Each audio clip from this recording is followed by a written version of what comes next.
Motoron'dan herkese merhabalar. Bugün Sardunya Adası'ndayız. Bir günde 300 kilometre yaptık. Yeni Afrika TV'ni denemek için geldik. Herkes farlarına takıldı. Bu değişimi kimisi sevdi, kimisi sevmedi. Aslında makinede o kadar çok güncelleme var ki bu far değişimi çok küçük bir parçası. Biraz uzun bir video olacak, o yüzden hemen bir çay koyun, izlemeye başlayın. İyi seyirler.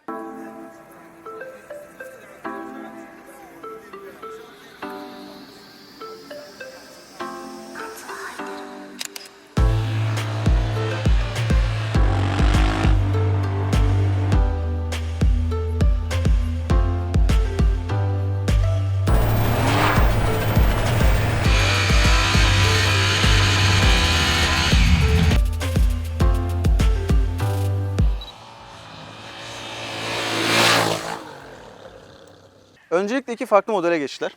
Adventure Sports daha fazla yol odaklı oldu. Buradaki standart modelde daha fazla arazi odaklı. Zaten ikisinin arasındaki farkı da görebiliyorsunuz. Bunda daha kısa bir cam var. Gördüğünüz üzere arkada herhangi bir tutma demiri falan yok. Kuyruğun tasarımı birazcık daha farklı. Tubeless, telli jant yok. Burada normal şambrerli bir jant var. Bu da normal tabii ki arazi için şeyli geçerli. Buradaki olay ise tamamen yol odaklı. Daha büyük bir cam var, daha büyük bir depo var. Tubeless telli jantlar var. Arkada görebileceğiniz üzere demirle falan standart geliyor ve bu demire 128 litrelik çanta takabiliyorsunuz. Yani sadece arka değil, üçlü çanta setiyle 128 litre alana sahip olabiliyorsunuz. Peki neden böyle bir değişiklik yapıldı? Bugüne kadar yani 2016'dan beri Afrika TV'nin 87 bin küsür adet satmış. Bunun büyük bir oranı Avrupa'da. Avrupa'da da insanlar bunu araziye çıkartmak istiyor. Kimisi de yolda kullanmak istiyor. Fakat iki kullanıcının istekleri aynı yerde çok birleşemiyor. Birine bir şeyler yapmaya çalışsanız öbürüne yaranamıyorsunuz. Öbürüne bir şey yapmaya çalışsanız buna yaranamıyorsunuz. Bundan dolayı iki farklı model yaratma gereksinimi duymuşlar. Bence ikisi de kendi alanında çok güzel olmuş.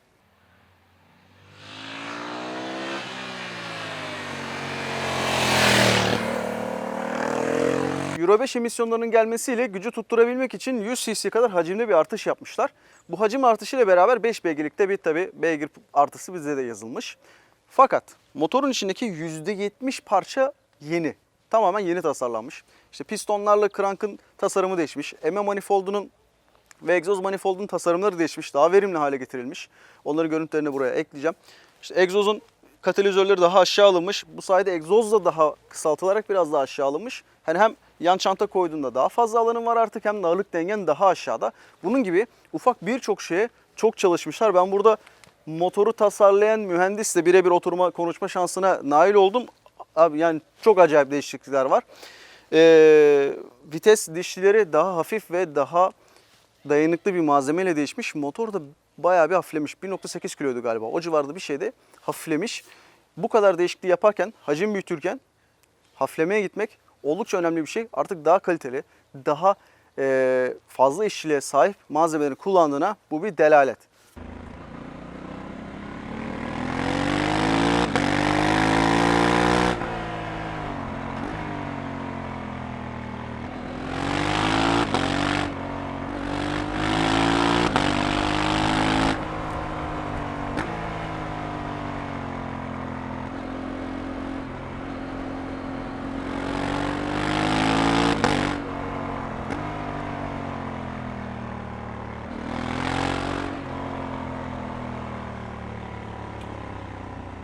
Ya kardeşim ıvırı zıvırı bırak, bize teknik sürekli konuşma, nasıl hissettirdi bana bunu söyle diyorsanız Euro 5'te ben motorun gırtlağı biraz sıkılır diye bekliyordum. Fakat öyle olmamış.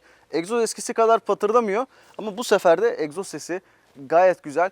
Gaz tepkisi çok lineer, alt devreler daha da iyi. Altılı bir İspanyol grubuyla gazlamıştık. Onlarla da böyle grup içinde kahve molası verdiğimizde konuştuğumuzda eskisiyle binlerce kilometre yapmış bir arkadaş vardı. Ben de çok seviyordum Afrika TV'ni, o da çok seviyordu. Biz bayağı bir muhabbet ettik.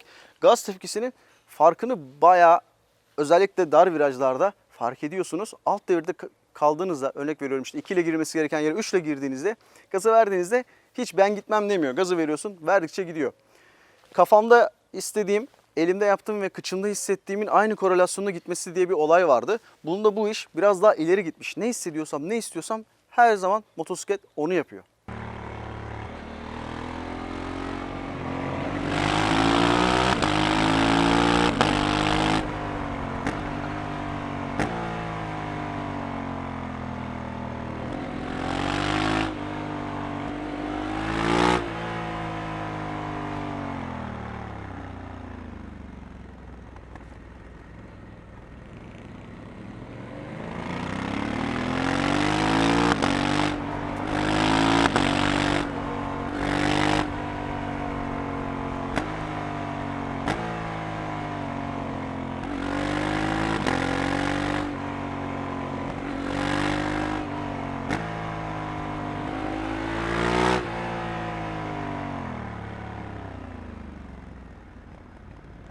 Hem manuel hem de DCT'sini kullandık. İkisinde de 6 yönlü hareket algılayıcı bir sistem gelmiş.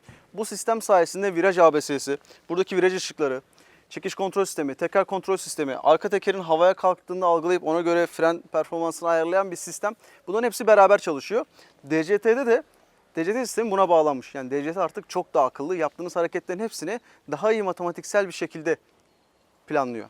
Buna elektronik süspansiyon da dahil bu arada. Yani o gerçekten motorun can damarı olmuş ve sürüş yaptığınızda artık çekiş kontrol sistemi çok daha iyi çalışıyor. Çok daha rahat ediyorsunuz. Ben kapatmaya ihtiyacı bile duymadım. Normalde önceki Afrika TV'nde ben çekiş kontrol sistemini sürekli kapatırdım.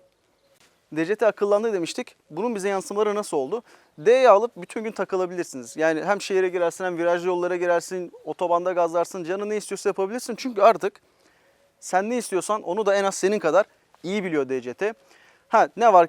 Çok böyle gazlamaya çıktığımız zaman virajlı yollarda bütün basındaki arkadaş DCT'yi birbirine itelemeye çalışıyordu. Çünkü herkes manuelle gazlama derdindeydi.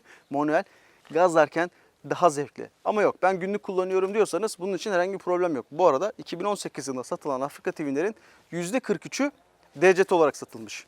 Yani DCT kötü diye bir şey yok. Sadece birazcık benim karakterime uymadı. Ben DCT'yi çok sevmiyorum biliyorsunuz.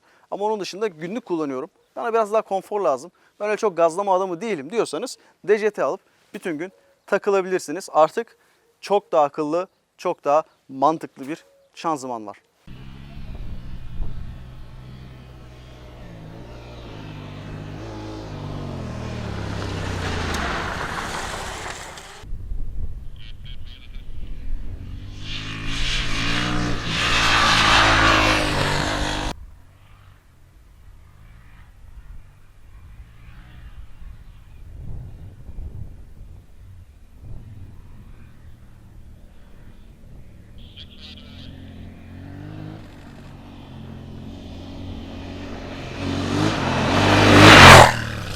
Şasi komple baştan tasarlanmış. Artık daha dar ve daha kısa bir şasi var.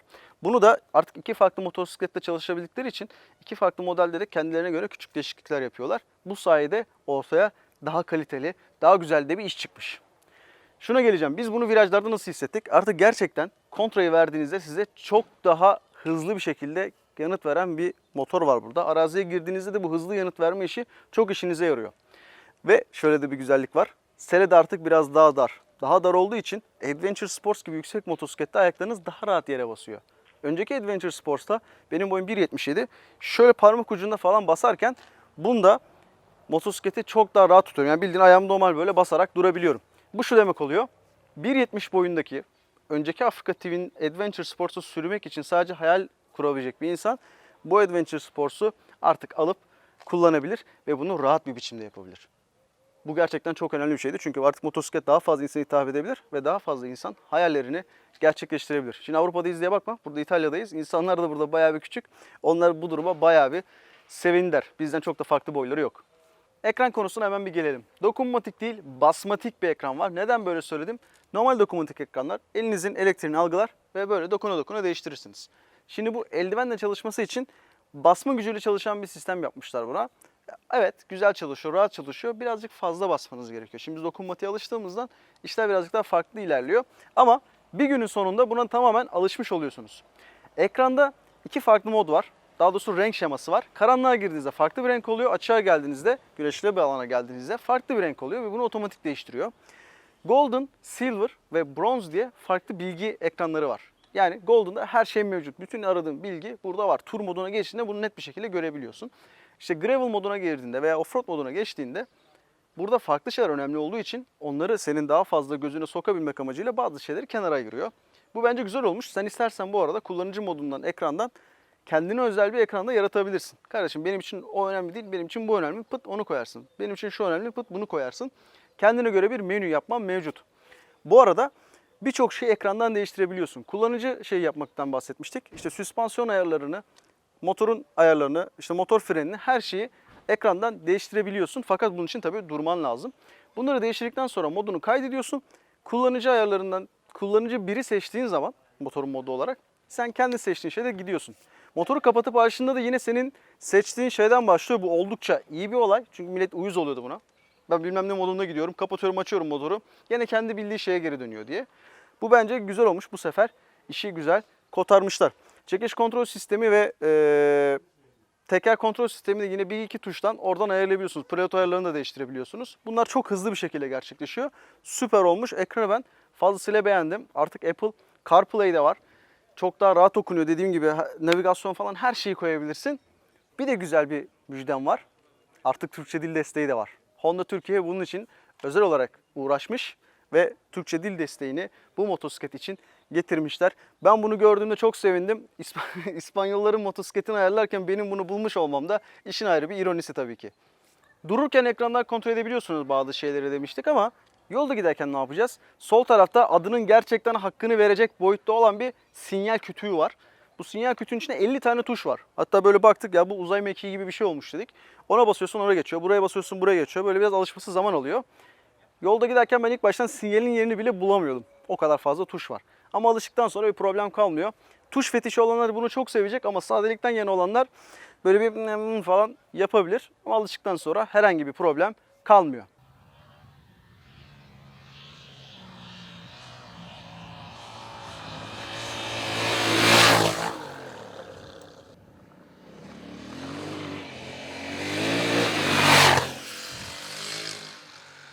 Valla anlat bitmiyor. Bayağı bir değişiklik var. Şu opsiyonel süspansiyon sisteminden de biraz bahsetmek istiyorum. Çünkü beni gerçekten şaşırttı.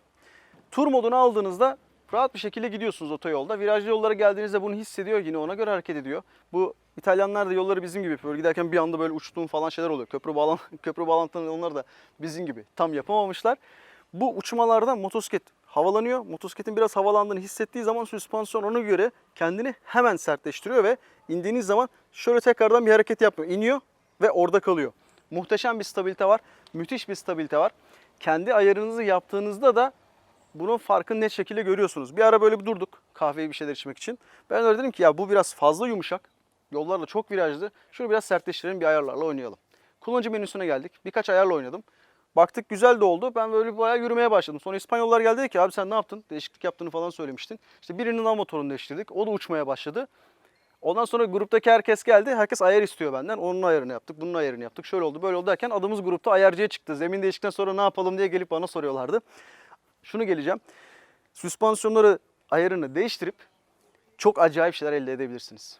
Bildiğin spor motosiklet haline gelmişti mesela ben sürerken. Araziye geldiğimde gene değiştiriyordum offroad moduna. 3 saniye içerisinde, 1 saniye içerisinde hemen değişiyor. Siz peki bunu kendi haline bıraktığınız zaman yolu okuyor sürekli. Ne yapıyor bu?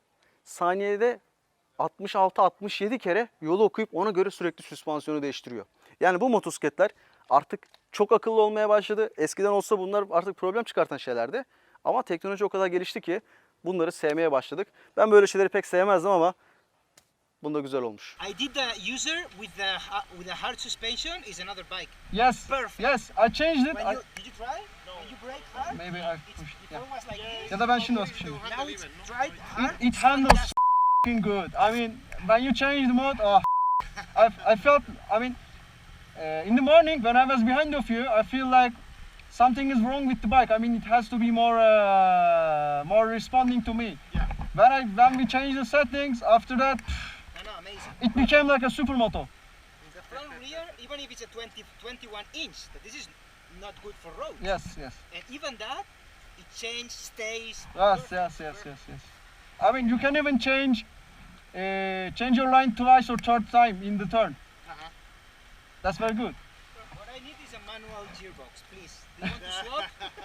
No, I don't. But if they want me,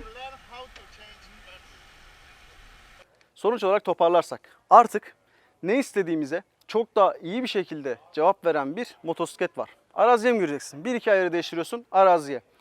Tam çıkarken hemen modunu değiştiriyorsun, yola giriyor. Virajlı yere mi geldin? Hemen orada yine bir ayar değiştiriyorsun. Virajlı yola çok daha uygun geliyor. Çok daha kıvrak bir şasi var. Canın ne istiyorsa onu yapabilirsin. Araziye gireceksen araziye göre kullanırsın. Yol yapacaksan yola göre kullanırsın. Üstündeki aksesuarlar ona göre. Cruise kontrol standart. Bunu denemek için bu arada çok da bir şansımız olmadı. Çünkü ne zaman boşluk görsek gazı tapa gaz açtık. Elci kısmı standart geliyor. Frenlerde herhangi bir değişiklik yok ama motor artık daha az öne doğru yığıldığı için ben kendimi daha güvende hissettim. Eğer paranız varsa bu motosikleti almayı düşünüyorsanız şu elektronik süspansiyon opsiyonunu gerçekten bir gözden geçirmeniz lazım. Alabiliyorsanız mutlaka buna bir yürüyün. Eski Afrika TV'nin var. Sence yenilemeli miyim? Bütçem varsa kesinlikle yenilemeyi düşünmelisiniz. Çünkü çok acayip olmuş. Ben bunu çok fazla beğendim. Eskisini almayı istiyordum. Şimdi bunu almayı daha da fazla istiyorum. Umarım fiyatı biraz böyle uygun gelir de bize bayağı bir satılır. Avrupa'da peynir ekmek gibi gideceğinden %100 eminim. Avrupa'da çok fazla satıldı çünkü ve yani bu yeni modeli de almamak için gerçekten herhangi bir sebep göremiyorum. Eski modeli olanlar buna da değiştirecek şimdi. Yeni müşteri bulmasının derdi de yok. Çünkü o kadar acayip bir motor olmuş ki eski müşteri de sürdüğü andan itibaren bunu almayı düşünecektir. Grup günün başında farları konuşuyordu. Ben dahil. Fakat sürdükten sonra kimse farlarla ilgili konuşmadı bile. Tamamen sürüşle ilgili konuşuyorduk. Sürüş gerçekten o kadar iyi oldu. Bize fuarda gelip satılmaya başlayınca insanlar sürdükten sonra kimse farı ile ilgili konuşmayacak diye düşünüyorum. Çünkü herkes sürüşün ne kadar iyi olduğundan bahsedecek. Bir sonraki videomuzda görüşürüz. Kendinize iyi bakın. Görüşmek üzere. Finish. Damn Daniel.